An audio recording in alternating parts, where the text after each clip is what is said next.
My name is Natalie Whitmore. I am 32 years old, and the night my family told me I was banned from Thanksgiving until I apologized, I finally showed them just how much of their life depended on me, and how quickly I could take it all away. The smell of turkey and roasted vegetables had always been my favorite part of Thanksgiving. It used to mean warmth, family, and laughter. But now, it only meant control. My parents had long ago turned the holiday table into a courtroom, and me into the defendant. This year was no different. Dad's voice boomed over the chatter, his words sharp enough to slice through the clatter of plates. You're not welcome at Thanksgiving until you apologize, Natalie. Until you admit how selfish you've been. The room went quiet. My fork hovered midair. Across from me, my younger brother smirked, while my sister stirred her wine with a straw, pretending not to hear but drinking in every word. Selfish. That word again. I remembered being 15, standing in the kitchen with the smell of cinnamon pies cooling on the counter. I'd handed my allowance over to Mom to help pay bills, while my siblings giggled in the living room. Dad had patted my shoulder and said, "Good girl. You're strong. Your sister isn't like you, she's delicate." Strong meant sacrifice. Strong meant silence. Strong meant used. And now they wanted an apology? I placed my fork down, my smile calm. If that's how you feel, fine. Dad's eyes narrowed, Mom's lips pressed into a thin line. So you'll apologize? I shook my head slowly. No. I'll respect your wishes. You don't want me at Thanksgiving? Then I won't be there. A ripple of discomfort ran through the table. They weren't expecting that. They wanted tears, begging, submission. Instead, I gave them silence. And a smile. If you're watching this, drop a comment, hit like and subscribe. Because this was the night I stopped letting my family feed off my silence, and reminded them exactly who had been feeding them all along. When I got home, I sat at my desk, staring at the glow of my laptop. My pulse raced, but my hands were steady. Years of auto payments, phone plans, credit cards, insurance policies, all tied to my accounts. Every month I'd shouldered their excuses. We're struggling this month, Nat. You've always had more than us. Be grateful you can help your family. And I had. Quietly, endlessly, like an invisible wallet. But tonight they made one mistake too many. They told me I wasn't welcome. So I opened my banking app, one tab at a time. The joint phone plan. Terminated. The credit card in Mom's name. Frozen. Dad's car insurance, which I'd been covering for years. Cancelled. My brother's Netflix, my sister's Spotify, even the grocery card they swore they paid me back for. Gone. Each cancellation sent a rush through me. Not guilt. Not hesitation. Power. By midnight, I sat back in my chair, my lips curling into the first real smile I'd had in years. For once, I wasn't their provider. I was their reckoning. And when my phone buzzed with the first call from Dad, then Mom, then Claire, then Daniel, I didn't answer. I just watched the screen light up, one missed call after another. By morning, there were 25. And I knew they were finally realizing the truth. They hadn't banned me from Thanksgiving. I had banned them from survival. By the time the sun rose the next morning, my phone was lit up like a Christmas tree. 25 missed calls. 11 voicemails. My inbox flooded with frantic messages. Natalie, what did you do? Turn the cards back on now. This isn't funny. Answer your father. We need to talk. Not one said please. Not one said we're sorry. I brewed my coffee slowly, savoring the rich smell, each sip reminding me that for once, I wasn't rushing to fix their chaos. I let the phone buzz on the counter, vibrating like a trapped insect. When I finally opened the first voicemail, Dad's voice exploded through the speaker. Natalie, enough with your little tantrum. Turn everything back on immediately. You can't just cut us off like this. We're your family. That word, family, felt bitter on my tongue. I remembered being 23, standing in the pouring rain outside my apartment when the landlord threatened eviction. I had been covering Claire's rent for months, neglecting my own bills. When I called Dad crying, he said, "That's what sisters are for. Claire needs you more than you need comfort." Now they dared to say I owed them? The second voicemail was softer. Mom's voice, shaky, tearful. Natalie, sweetheart, you've made your point. But your brother's phone is disconnected, and Claire can't get to work without her bus card. Please, just help us this one last time. One last time. How many last times had there been? The memory rose uninvited, Me at 28, canceling a vacation because my brother's tuition bill had come due. Just one last time, Nat, Dad had promised. But there had always been another bill. Another excuse. Another last time. I scrolled through the texts. My brother's was blunt. This isn't cool. You know I need that card. Don't be selfish. Selfish. That word again, sharp as glass. They had weaponized it my entire life. Every sacrifice became my duty. Every refusal became selfishness. But now I realized selfish wasn't a curse. It was freedom. That afternoon there was a knock at my apartment door. Sharp, impatient. I peeked through the peephole and saw my father's broad shoulders. For a moment I considered not answering. But then I unlocked it and opened the door, leaning casually against the frame. Dad, I said coolly. Busy morning? His face was red, his jaw tight. You've gone too far, Natalie. Shutting off phones? Credit cards? Insurance? What's wrong with you? I folded my arms. What's wrong with me? You told me I wasn't welcome at Thanksgiving until I apologized. So I decided to free myself from all the ways you've leached off me. Seems fair. His nostrils flared. We're your parents. Your family. That means something. I tilted my head. It does. It means I expected love, support, respect. Instead, I got a lifetime subscription to being your ATM. A flash of memory hit me, being 19, getting my first real paycheck, glowing with pride. I'd bought Mom a new coat, Dad a watch, Claire a handbag. Their smiles had been wide, their praise loud. But weeks later, when I couldn't pay my own rent, they shrugged and said, "You'll figure it out. You always do." I had figured it out, all right. And tonight I was figuring them out too. Dad's voice dropped, lower, more dangerous. Turn it back on. No. Or you'll regret this. I met his glare, my heartbeat steady. No, Dad. The only thing I regret is not doing it sooner. For the first time in years he looked stunned, like I had slipped from his grip and he didn't know how to grab hold again. As he stormed off down the hall, his footsteps echoing against the walls, I closed the door behind him and leaned back against it, my pulse pounding. They thought I would fold. But the silence in my apartment felt like victory. And deep inside I knew this was only the beginning. For the first time in years I woke up to peace. No frantic texts about overdue bills. No late night calls begging for just one more transfer. The only sound was the hum of my fridge and the soft whistle of the kettle.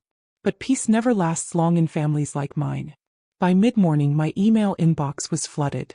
Claire had sent me a dozen messages in a row, each one swinging between guilt and rage. Nat, I can't get to work without my bus card. You've ruined everything.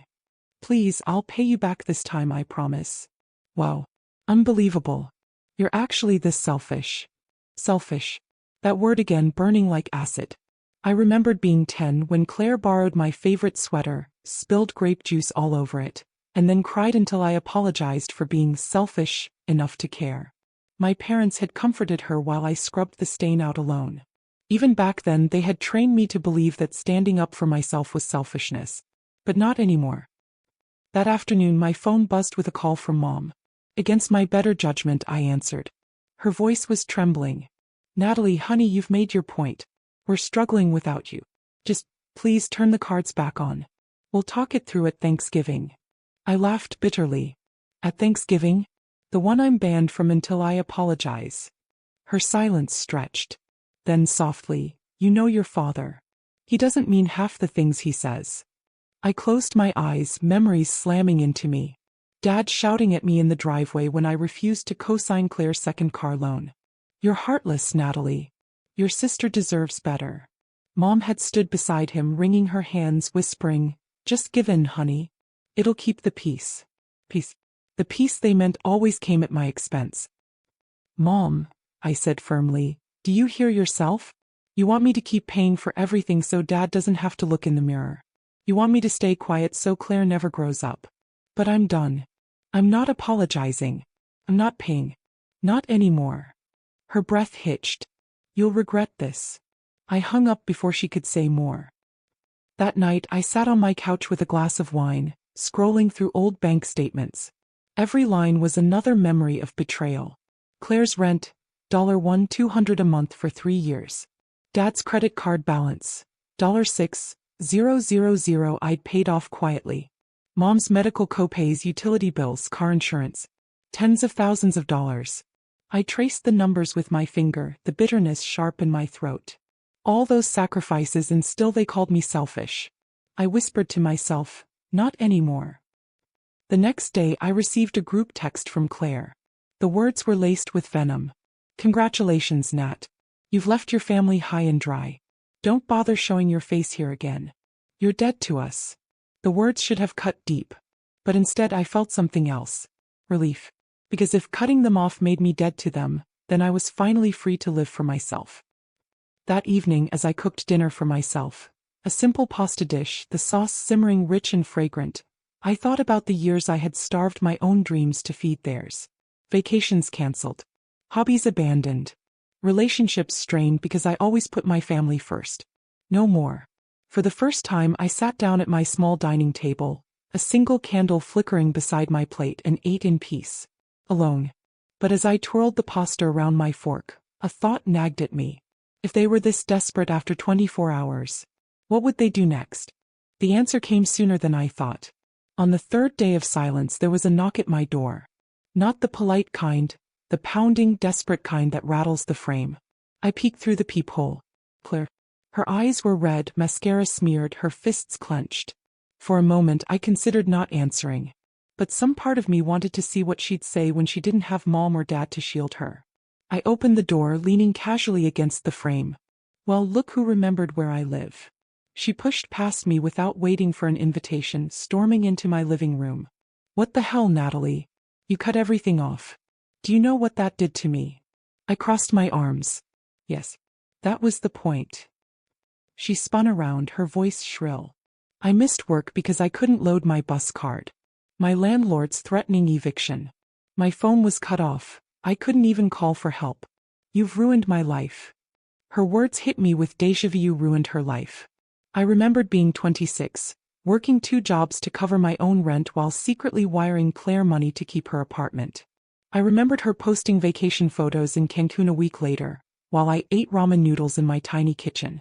I clenched my jaw. No, Claire. I didn't ruin your life. I just stopped funding it. She froze, her chest heaving.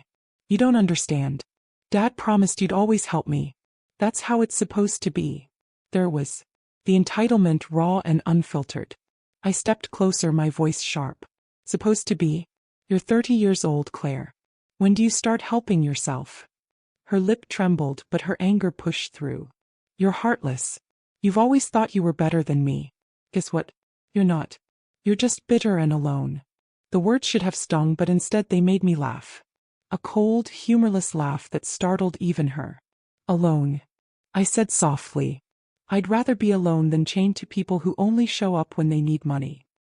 A memory surfaced. My 30th birthday. I had cooked dinner for the whole family, spent my own money on wine and decorations.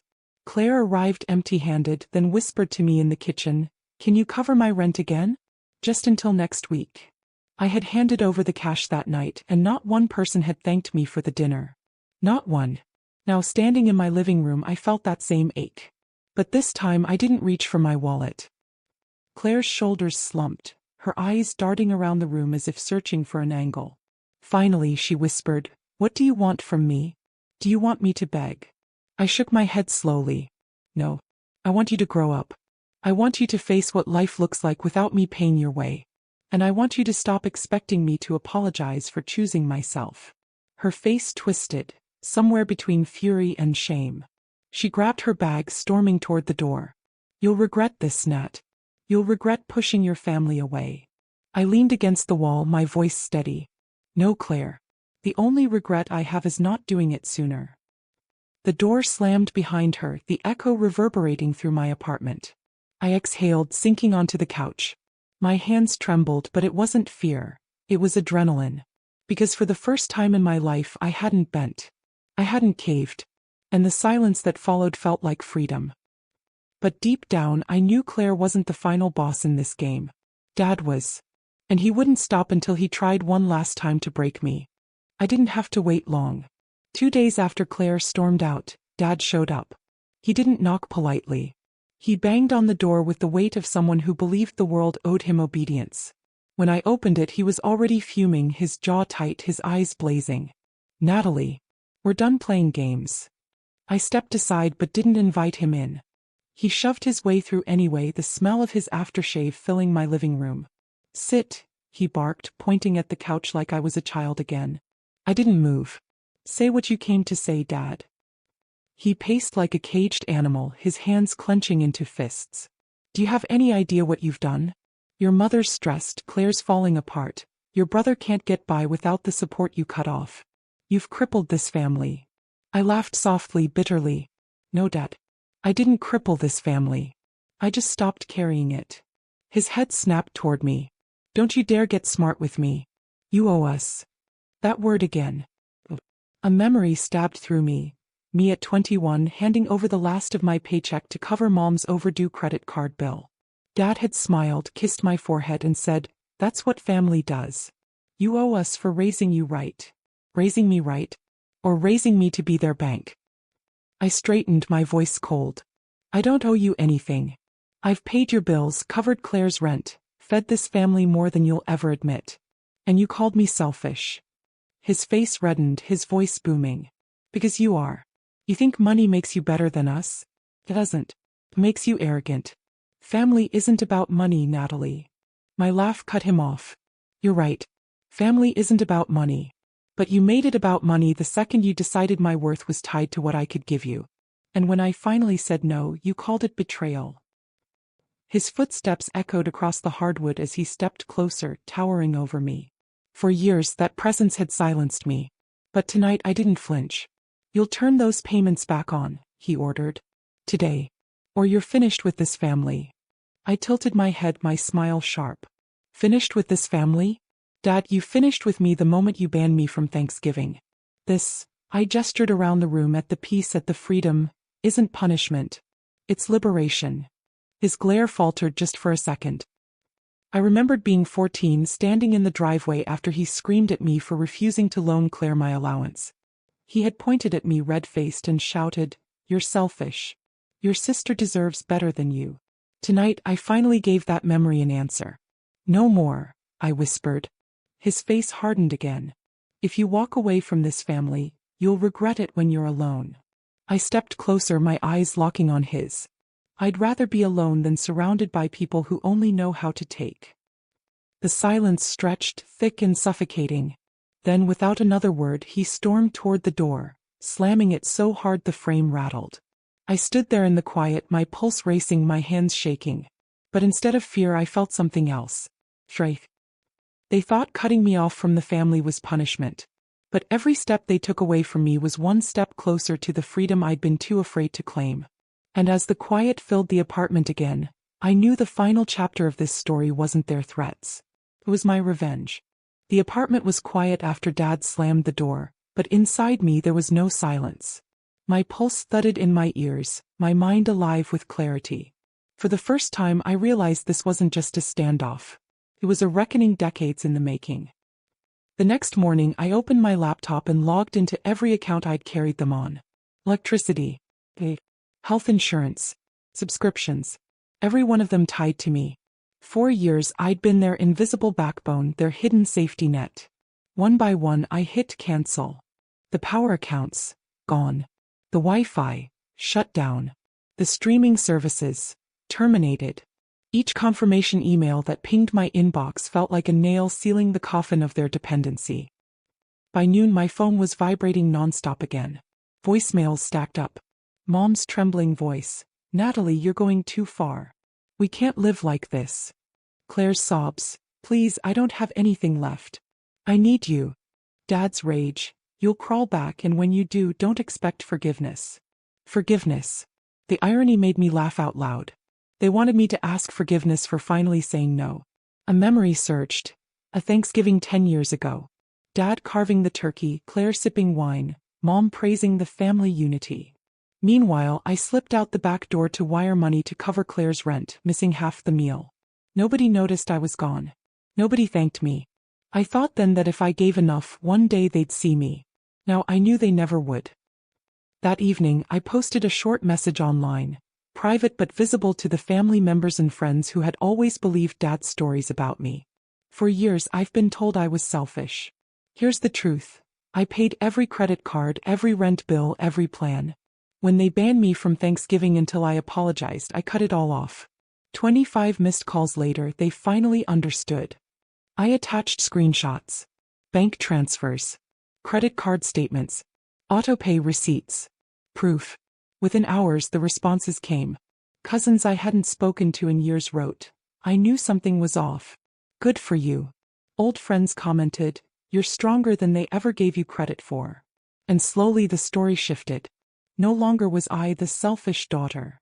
I was the one who had carried them until I finally put the weight down. By the end of the week, Dad sent one final text. Just 5 words. "You'll regret this one day." I stared at the screen, then set the phone down, smiling faintly.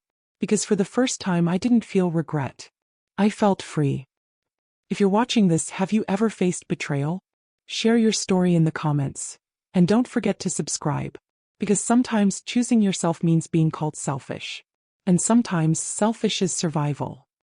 That night I cooked myself a small Thanksgiving meal. Just for me. A roast chicken instead of a turkey. Mashed potatoes, green beans, a glass of wine. The candlelight flickered against the walls, quiet and warm. No insults. No guilt. No demands. Just peace. And as I lifted my glass to myself, I whispered, "Happy Thanksgiving, Natalie. You earned it." They thought they banned me from Thanksgiving. But in truth, I had banned them from the life they'd been leeching off me. And I didn't just walk away. I walked free. Selfish was just my freedom.